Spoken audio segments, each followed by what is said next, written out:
नमस्कार साथियों। कश्मीर के पहलगाम में आतंकवादी हमला हुआ जिसमें 28 लोग मारे गए और उसके बाद पाकिस्तान अपनी प्रतिक्रिया देना शुरू करता है और ये बताने की कोशिश करता है कि इस हमले से उसका कोई लेना देना नहीं है और भारतीय मीडिया या भारतीय जो पॉलिटिशियंस हैं वो बेकार में मिथ्या आरोप, झूठा आरोप पाकिस्तान के ऊपर मढ़ रहे हैं। पाकिस्तान ठीक उसी तरह से बेकसूर है जिस तरह से वो ओसामा बिन लादेन के बारे में बेकसूर था। यानी पूरी दुनिया ओसामा बिन लादेन को खोजती रही, अमेरिका ओसामा बिन लादेन को खोजती रही। वही अमेरिका जो पाकिस्तान का सरपरस्त था, जो पाकिस्तान की हर मौके पर मदद करता था और वो ओसामा बिन लादेन को खोज रहा था। और वो ओसामा बिन लादेन पाकिस्तान की सेना के का जो कैंप होता है, बेस कैंप होता है, उसी के संरक्षण में एबटाबाद में छिपा हुआ था और पूरे मौज मस्ती से रह रहा था। जब ओसामा बिन लादेन को अमेरिका ने मार गिराया और पूरी दुनिया में जब एक खबर बनी, तब पता चला कि ओसामा बिन लादेन पाकिस्तान में रहता है और वो भी कहीं और नहीं बल्कि उनके सेना के संरक्षण में रहता है। यानी शुरू से पाकिस्तान आतंकवादियों को का समर्थन करता है, उनको पोषित करता है और उनका उपयोग करता है ताकि भारत में, और न सिर्फ भारत में बल्कि पूरी दुनिया में तनाव का माहौल क्रिएट कर सके। और जब भी ऐसा होता है तो वो सबसे पहला काम ये करता है कि अपनी स्थिति साफ करता है, स्पष्ट करता है और अपने को निर्दोष बताता है। और वही काम वो यहाँ भी कर रहा है। जो आतंकवादी आए थे उनकी पहचान भी लगभग हो गई है और ये बात भी लगभग तय है कि वो पाकिस्तान से आए हुए थे। यानी कि ये उनके द्वारा एक प्लान अटैक था। और मैंने बार बार कहा कि पाकिस्तान की जो आंतरिक परिस्थितियाँ हैं वो ठीक नहीं चल रही थी। बलूचिस्तान को लेके आर्मी और वहाँ के जो लोकल रेसिडेंट्स हैं उनके बीच लगातार युद्ध जैसे हालात बने हुए थे। जो बलूचिस्तान के लोग हैं वो आर्मी के ऊपर अटैक कर रहे थे, प्लान तरीके से अटैक कर रहे थे। महंगाई अपने चरम पे थी, एक ले देखिए गृह युद्ध जैसी स्थिति थी। तो उनको कुछ तो चाहिए था जिससे वो अपने देश की आवाम का ध्यान भटका सकें। और उसके बाद अमेरिका के उपराष्ट्रपति वेंस भारत पहुंचते हैं और पूरे दुनिया की जो नज़रें हैं, पूरे दुनिया की मीडिया की जो नज़रें हैं वो भारत पे होती हैं। और उनके लिए ये बहुत सही तरीका होता है कि किसी भी तरह से वो कश्मीर में हमला कराएं ताकि पूरी दुनिया का नज़र जो है भारत पहुंचेगा, कश्मीर पहुंचेगा और इससे ये बात साबित वो कर देंगे कि कश्मीर में अभी भी शांति बहाल नहीं है। लेकिन एक दो छिटपुट घटनाओं से कुछ होने वाला नहीं है, क्योंकि जिस तरह से कश्मीर में चुनाव हुए और जिस तरह से लोगों ने निकल के घरों से वोट किया और शांतिपूर्ण तरीके से चुनाव हुए, उससे ये बात स्पष्ट हो जाती है कि अब कश्मीर में उस तरह का माहौल नहीं है। कई बार विपक्ष के लोग इसको इस तरह से देख रहे हैं कि सुरक्षा में चूक है या वहाँ पे इसको टाला भी जा सकता था। मैं आपको बताना चाहता हूँ कि जब अमेरिका के वर्ल्ड ट्रेड सेंटर पे हमला हुआ था तो अमेरिका की सिक्योरिटी में कोई कमी नहीं थी और ना ही अमेरिका की सुरक्षा में कोई चूक थी।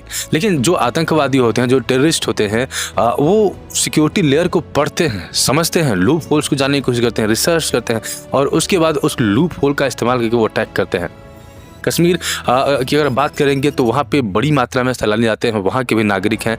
ऐसा संभव ही नहीं है कि वहाँ पे मैन टू मैन सिक्योरिटी दी जाए। हाँ, चीज़ों को और बेहतर किया जा सकता है, हर जगह पे बेहतर होने की गुंजाइश होती है, लेकिन उसको एक पॉलिटिकल मुद्दा बनाना कि हमारी ही चूक थी, वो कहीं न कहीं आपको एक गलत डायरेक्शन में ले जाएगी। और कहीं न कहीं पिछले बार जब सेना के ऊपर हमला हुआ था तो विपक्ष की पार्टियां यहाँ तक बढ़ के आरोप लगाने लगी थी कि ये मोदी के द्वारा किया गया प्लान हमला था ताकि वो पॉलिटिकल माइलेज ले पाए।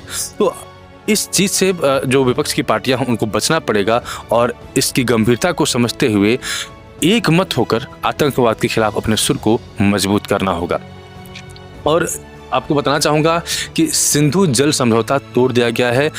शुरू से ही पाकिस्तान की तरफ से भारत के खिलाफ तमाम षड्यंत्र किए जाते हैं, आतंकवादी हमले प्लान किए जाते हैं, युद्ध भी कई सारे हुए, लेकिन वैसे एक्सट्रीम सिचुएशंस के बावजूद भी सिंधु जल समझौता को तोड़ा नहीं गया। ये इतना महत्वपूर्ण था पाकिस्तान के लिए क्योंकि इसका 80% जल पाकिस्तान में जाता है, जिससे पाकिस्तान के पानी की आपूर्ति होती है। लेकिन इस जल समझौता को तोड़ जाने से पाकिस्तान के ऊपर संकट के बादल मंडराएंगे, क्योंकि वहाँ कृषि प्रभावित होगी, वहाँ पे पीने का पानी लोगों को नहीं मिलेगा, वहाँ की अर्थव्यवस्था पे इसका बहुत बड़ा चोट पड़ने वाला है। लेकिन इसके साथ साथ ही मैं भारत सरकार से ये उम्मीद कर रहा हूँ कि कुछ और प्लान हो रहा होगा ताकि उनको इस तरह से माकूल जवाब दिया जाए, ताकि वो इस तरह के आतंकवादी हमले को सोचने के बारे में प्लान करने से पहले 1000 बार सोचें क्योंकि अगर आप इजराइल का अभी ताज़ा उदाहरण लेंगे तो इजराइल के ऊपर हमास ने लगभग ऐसे ही हमला किया था, लेकिन इजराइल ने हमास को नस्तो नाबूद कर दिया, उनको ज़मींदोज़ कर दिया। और अभी वो पूरी दुनिया में घूमते फिर रहे हैं, रिक्वेस्ट कर रहे हैं कि इजराइल अपना हमला बंद कर दे, और इजराइल इस मामले में किसी की नहीं सुन रहा है। तो मुझे लग रहा है कि भारत सरकार को इजराइल से सीख लेते हुए कुछ ऐसा एक्शन लेना चाहिए ताकि जो आतंकवादी गतिविधियों के पीछे जो उनके आका है या फिर जो आतंकवाद को पोषित करने वाले लोग हैं, उनको इस तरह का जवाब मिले कि उनकी आने वाली पीढ़ियाँ भी इसके ऊपर 1000 बार सोचें और उनकी रूह कांप जाए। और उसके बाद जिसे भारत पूरी दुनिया में घूम घूम के ये बताने की कोशिश करता है कि वो आतंकवाद का पुरजोर विरोध करता है, आतंकवाद के खिलाफ लड़ाई लड़ रहा है, और यही सही मौका है जो न सिर्फ शांति से आग्रह करे बल्कि अपने कठोर एक्शन के माध्यम से पूरी दुनिया को संदेश दे कि भारत न सिर्फ बात करता है बल्कि आवश्यकता पड़े तो ऐसे आतंकवाद के खिलाफ वो एक युद्ध भी छेड़ सकता है। और उम्मीद है कि भारत सरकार निश्चित ही इस दिशा में आगे बढ़ेगी और कोई न कोई ठोस एक्शन हमको देखने को मिल सकता है। इस वीडियो में सिर्फ इतना ही। उम्मीद है कि वीडियो पसंद आई होगी। अगर वीडियो पसंद आई तो इस जिस भी प्लेटफॉर्म पे आप वीडियो को देख रहे हैं वहाँ पे पेज को फॉलो करें, चैनल को सब्सक्राइब करें। मेरे साथ जुड़ने के लिए आपका बहुत बहुत आभार। मिलते हैं आपसे अगले वीडियो में, तब तक के लिए जय हिंद, जय भारत।